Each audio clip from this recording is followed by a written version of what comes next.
Hola, ¿qué tal? ¿Cómo les va? Bueno, a continuación y a través del presente video voy a explicar conceptos básicos que giran en torno a la enseñanza, su planificación, su programación. Bueno, vamos a partir de el término planificación. Bueno, la planificación proviene de la palabra plan, ¿no? Plan, planificar algo, organizar anticipadamente. Ese plan implica tener en cuenta muchísimos aspectos para que ese plan pueda llevarse a cabo. Implica organización, implica programación. O sea, en este caso estamos hablando de planificar la enseñanza. Entonces, la enseñanza es una actividad intencionada que requiere anticipación y lo podemos anticipar al proceso de enseñanza a través de la planificación. Por eso es que la planificación aparece como un instrumento, como una herramienta que le va a permitir al docente llevar a cabo su tarea y su trabajo institucional. La planificación le va a permitir al docente prever, organizar, anticipar, seleccionar, secuenciar, enmarcar, dar coherencia y unidad de sentido a su tarea, evaluarla, y a su vez también poder llevar a cabo una tarea que se coordine y se articule con todo lo que se trabaja y se aborda a nivel institucional. Entonces, la planificación puede entenderse como un boceto anticipatorio, justamente un boceto anticipatorio que, digamos, nace, que se organiza anticipadamente, pero que puede ser modificado. Por eso responde a un tipo de currículum flexible de lo que fuimos viendo en esta materia, ¿sí? Si bien es una organización previa y anticipada, es flexible, no es rígido, sino que se va a ir modificando a medida que se vaya desarrollando. La planificación sería digamos, el diseño sería un proyecto, ¿sí? Y implica ese diseño del currículum, pero tiene que ser flexible porque a medida que se vaya desarrollando, se tiene que ir respondiendo a las demandas y a las necesidades que se van dando de manera imprevista. Entonces, la planificación es entendida como un sistema abierto, dinámico, flexible, que implica una replanificación constante. O sea, yo voy a armar un boceto anticipatorio, una planificación, pero se va a ir modificando y rearmando a medida que la voy desarrollando. Por lo tanto, es una instancia organizativa, una instancia organizativa que antecede a las acciones, ¿sí? Es una organización que hago antes de llevarla a cabo y que puede ser modificada y adecuada al contexto, a las necesidades. O sea, es un instrumento que nos va a permitir anticipar aspectos, preverlos, aspectos previstos, para poder atender a los imprevistos. O sea, es como dice allí, es anticipar aspectos previstos, por eso están organizados de antemano, para que cuanto más organizado y aspectos previstos tengamos, en mejores condiciones vamos a estar para dar respuestas a esos imprevistos que no lo teníamos en cuenta o no los tuvimos planificados. La planificación puede entenderse como un andamio, justamente, que va a sostener las acciones, porque va a posibilitar compartir, va a poder posibilitar el trabajar con otros, el organizar trabajos en equipo, y a su vez se trata de un entramado de componentes, y ese entramado y esa articulación de distintos componentes implica una programación, o sea, poder programar anticipadamente todos los componentes de la planificación. Y esa forma particular en la que entramemos los componentes y la programemos va a dar lugar a distintos formatos de planificación, que van a ser diferentes si nos situamos en el jardín maternal que si nos situamos en el jardín de infantes. ¿Mm? Esos formatos se van a organizar en función de las características de los docentes, de los estudiantes, del contenido a enseñar, del contexto, de las situaciones reales, de las metas educativas. Entonces, las funciones de la planificación, digamos, la planificación cumple distintas funciones, no solo para el docente, sino que también le permite justamente, le sirve al director, le sirve a la institución. Al docente lo beneficia en la medida que le permite prever y organizar la propuesta de enseñanza de manera creativa y poder comunicarla a otros. Al director le posibilita la supervisión, el asesoramiento, la corrección y la modificación, porque se trata de un documento que le termina presentando el docente de manera anticipada al director y entonces le permite intervenir, asesorar, sugerir modificaciones si fueran necesarios. Y para la institución en sí, digamos, la planificación le posibilita coherencia, coherencia entre los enfoques, las tareas, las secciones o salas, a través del establecimiento de acuerdos, para que justamente todo el trabajo de todas las secciones, de todos los docentes, sea articulado. Como les dije antes, entonces, la planificación implica un entramado de componentes que nos lleva a otro concepto que se deriva de la planificación, que es la programación. Entonces, la planificación requiere programación. ¿Qué se programa? Los distintos componentes de una planificación, los distintos componentes que hacen al currículum. Entonces, fíjense las imágenes que yo les planteo allí. O sea, la programación implica un proceso de construcción, donde hay que articular de manera adecuada los distintos componentes y las distintas variables que se ponen en juego. La primera imagen nos plantea un proceso de construcción, donde hay distintos elementos, donde hay distintos agentes, donde hay distintos materiales, donde hay un proyecto de construcción. Y después, de acuerdo a la forma en la que esos componentes se articulen, podemos tener este resultado o este, ¿sí? O sea, un resultado en donde los componentes se articularon de manera adecuada, se tuvieron en cuenta todas las variables que intervienen para poder construir justamente una edificación sólida, sólida, resistente, adecuada. Pero si esos componentes se articulan de manera inadecuada, no teniendo en cuenta todas las variables, nos podemos encontrar con esta situación, con el desmoronamiento de todo, con una desintegración de justamente de aquello que teníamos pensado y proyectado. Entonces es fundamental reconocer cuáles son esos componentes, articularlos de manera adecuada. No alcanza solo con saber cuáles son, sino de ver cómo los articulo, teniendo en cuenta todas las variables. Entonces, la programación justamente implica, es una mediación la programación entre el currículum y la enseñanza. El currículum como aquel, digamos, entendido como aquellos contenidos que han sido seleccionados a nivel nacional, provincial e institucional, que se terminan expresando en un currículum básico y prescripto que establece, digamos, aquellos contenidos que debemos enseñar de acuerdo a las secciones y el nivel educativo en el cual nos desempeñamos. Pero luego, una cosa es lo que tenemos que enseñar, otra cosa es programar esa enseñanza. Entonces, la programación implicaría la mediación entre aquello que tenemos que hacer y que está escrito y el desarrollo del mismo, el proceso de enseñanza concreto a través del cual nosotros vamos a posibilitar que el alumno aprenda esos contenidos, ¿no? Entonces, ¿por qué es necesario programar la enseñanza? ¿Por qué es fundamental que la programemos?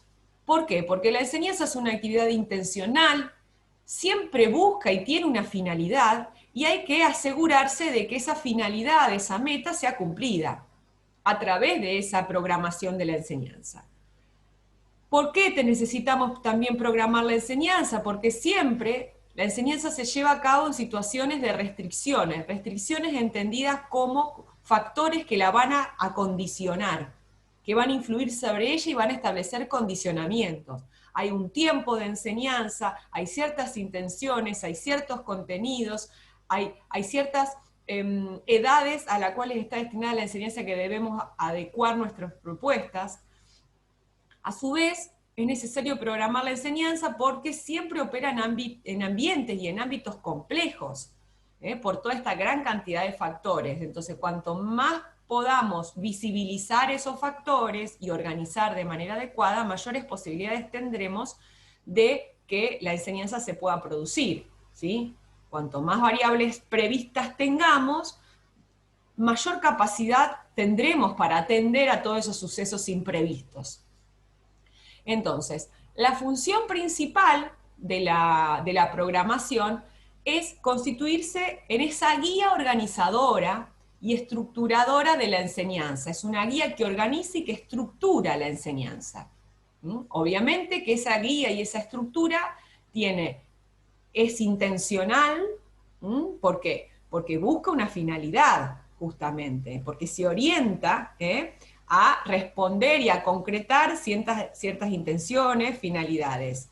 Pero a su vez, se trata de un documento, de esa guía es flexible, abierta, modificable, que, digamos, es intencional porque yo lo preveo, lo organizo previamente, no es algo intuitivo y espontáneo que abro el salón de clase y digo, a ver qué voy a enseñar hoy. No, yo lo organizo, lo organizo previamente, en base a ciertas finalidades que busco, pero a su vez es flexible, porque esa organización previa no significa que yo no sea capaz de adaptarla misma a las necesidades que van surgiendo.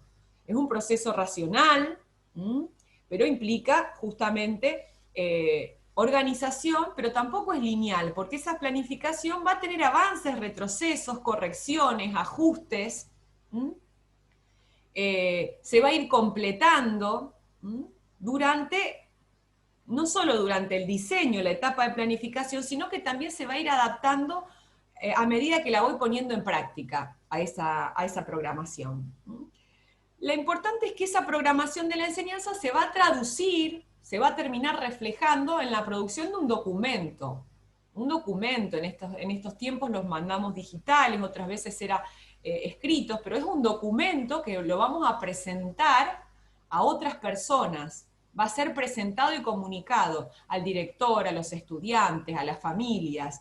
Y el modo de comunicar ese escrito, ese documento, que refleja el producto de esa programación, va a ser diverso, va a ser variado, va a depender del nivel educativo en el cual trabajemos, del ciclo, de la época histórica, de la política educativa vigente en ese momento. Entonces hay un montón de variables que van a influir a la hora de pensar cómo comunico esa programación de la enseñanza.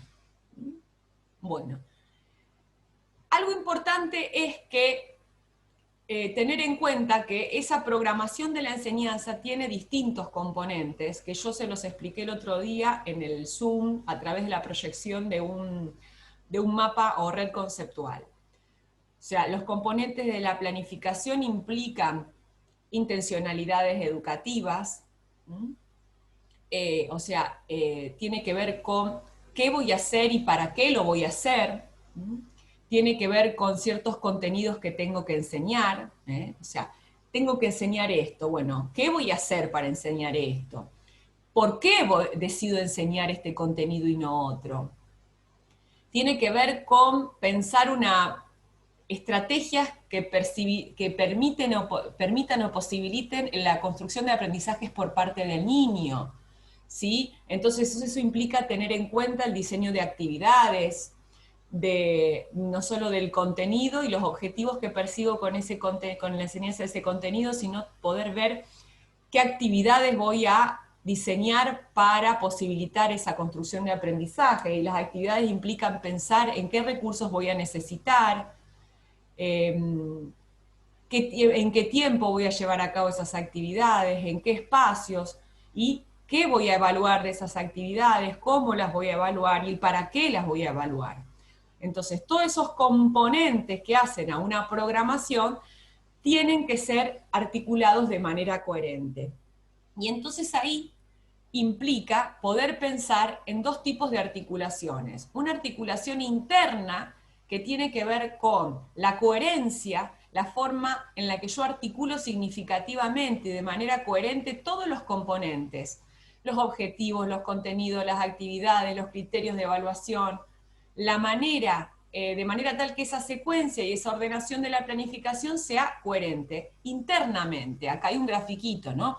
Porque enseñamos, para qué voy a enseñar, qué competencias pretendo que el alumno aprenda, desarrolle a través de estos contenidos. Bueno, estos contenidos, cómo los voy a secuenciar, cómo los voy a temporalizar, cómo los voy a organizar, a través de qué estrategias voy a enseñar, sería el cómo.